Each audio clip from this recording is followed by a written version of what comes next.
The first thing Elias noticed was the silence. Not the normal kind, the kind that comes with late nights or empty rooms, but a silence so complete it felt deliberate, like something had reached out and pressed its palm over the world's mouth. He stood at the edge of Black Hollow Road, suitcase in hand, staring at the old house he had inherited from an uncle he barely remembered. The house leaned slightly to one side, as if tired of standing upright. Its windows were dark, not reflective, not welcoming, just dark. The taxi that dropped him off didn't wait. It drove away faster than necessary, tires crunching over gravel, engine whining like it wanted distance. Elias told himself that was normal. Small towns made people jumpy, old houses creaked, silence happened. Still, he didn't move for a full minute. When he finally stepped forward, the gravel beneath his shoes sounded too loud. Each crunch echoed, stretching longer than it should have, lingering in the air after his foot had lifted. The front door was unlocked. That bothered him more than it should have. Inside, the air smelled stale, like dust and damp wood and something faintly metallic. The floorboards groaned under his weight, but the sound felt wrong, not sharp or sudden, more like a slow exhale. He set his suitcase down in the hallway and listened. Nothing. No wind, no insects, no distant traffic. Just that heavy silence again. The house was bigger on the inside than it looked from the road. A narrow hallway opened into a living room with tall ceilings and a fireplace choked with ash. Furniture sat covered in white sheets, each shape vaguely human in the dim light. Elias didn't like that thought and pushed it away. He walked room to room, flipping light switches. Some worked, some didn't. The bulbs that did turn on flickered, as if unsure whether they wanted to illuminate anything at all. Upstairs, he found a bedroom that must have been his Uncle S. The bed was neatly made, too neatly. The dust everywhere else suggested no one had been there in years, yet the sheets were smooth, undisturbed. On the bedside table lay a small notebook. Elias picked it up. The pages were filled with writing, tight, uneven handwriting pressed hard into the paper. Most of it didn't make sense at first glance. Repeated phrases, half-finished sentences, words crossed out, rewritten, crossed out again. One line appeared again and again, sometimes alone on a page, sometimes crammed between other notes. Don't listen when it learns your voice. Elias frowned. He laughed softly, the sound thin in the quiet room. Great, he muttered. Creepy uncle leaves creepy house. He put the notebook back and went downstairs, deciding to unpack and get some sleep. Long trip, unfamiliar place. His nerves were playing tricks on him. Night fell quickly. Too quickly. By the time Elias finished unpacking, darkness pressed against the windows like a physical thing. The lights inside the house seemed weaker now, their glow swallowed by the shadows beyond the glass. He ate a simple dinner, standing at the kitchen counter. He didn't like turning his back to the room. When he finally lay down in the guest bedroom, he left the lamp on. Sleep didn't come easily. The house made sounds, soft, subtle noises that never quite repeated. A faint tap somewhere far away. A slow creak that traveled along the ceiling like footsteps, then stopped. Elias stared at the ceiling, counting breaths. Just as he began to drift, he heard it. His name. It wasn't loud, it wasn't close. It sounded like someone trying to remember how to say it. Elias. His eyes snapped open. Silence followed, heavier than before. He sat up, heart pounding. Hello, he called, instantly regretting it.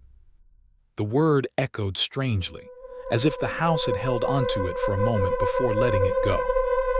No response. He told himself it was a dream, the half-sleep state where your mind invents sounds. He lay back down. Minutes passed, or hours. Time felt thick, sticky. Then it came again. Elias. Closer this time. Not from the hallway. from inside the walls. Elias bolted upright, lamp casting wild shadows across the room. The sound wasn't coming through the air. It vibrated through the structure of the house itself, like the wood was speaking. He swung his legs out of bed and stood, hands shaking. "I'm not," his voice cracked. He stopped. "The notebook." The line repeated over and over. "Don't listen when it learns your voice." A new sound followed his thought. A breath, right behind him. Elias spun around. The room was empty, but the air felt wrong, thicker, colder, pressing against his skin. The shadows in the corners of the room seemed deeper now, darker than the absence of light should allow. Slowly, impossibly slowly, the closet door began to open. Elias backed away until his calves hit the bed.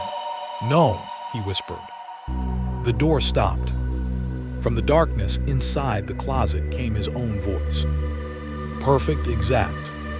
"It's okay," it said. "I'm here." Elias screamed. The lights went out. When the power returned, the closet door was closed. Morning arrived without warning. Sunlight flooded the house, warm and normal, making everything look harmless. Dust motes floated lazily in the air. The fear of the night felt distant, unreal. Elias sat at the kitchen table, hands wrapped around a mug of coffee he didn't remember making. He considered leaving. But what would he say? That the house spoke to him, that something wore his voice like a mask. He stayed. That was his first mistake. The days that followed were almost peaceful. The house behaved. No whispers, no movement, no voices in the walls. At night, though, Elias dreamed. He dreamed of standing in the hallway, unable to move, while something tall and thin unfolded itself from the shadows at the end. He dreamed of mirrors that showed him smiling when his face was still. He dreamed of speaking, only to hear someone else answer. Each morning he woke exhausted, throat sore, as if he'd been talking all night. On the fourth night, he heard knocking. Not on the door. From beneath the floor. Slow, rhythmic. Knock, knock, knock. He followed the sound to the basement door. He hadn't gone down there yet. The stairs were narrow, descending into darkness that swallowed the light from above. The knocking stopped as soon as he reached the door. Against every instinct he had, Elias opened it. The basement smelled worse than the rest of the house, rot and rust, and something sweet underneath. The light switch didn't work. At the bottom of the stairs, he saw shapes carved into the walls, words, names. Some scratched shallow, some gouged deep. He found his own name near the far corner. Fresh. He staggered back, heart racing. From behind him, from the stairs he had just descended, his voice spoke again. "Don't be afraid." Elias turned slowly. Something stood at the top of the stairs. It looked like him. Almost.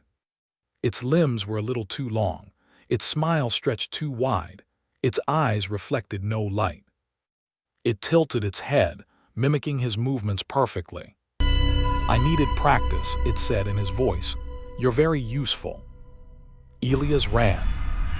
He slammed the basement door shut and shoved a chair beneath the handle. The house shook, boards rattling as something on the other side laughed, softly, happily. That night, Elias didn't sleep. He packed his suitcase again, hands trembling so badly he dropped things.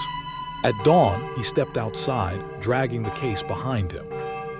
The road was gone. Where Black Hollow Road had been was now only forest, dense, ancient trees pressed close together, branches tangled like fingers. Behind him, the house waited. The front door was open. From inside, his voice called gently, lovingly. Elias. And somewhere deep in the walls, something smiled, already knowing how this would end.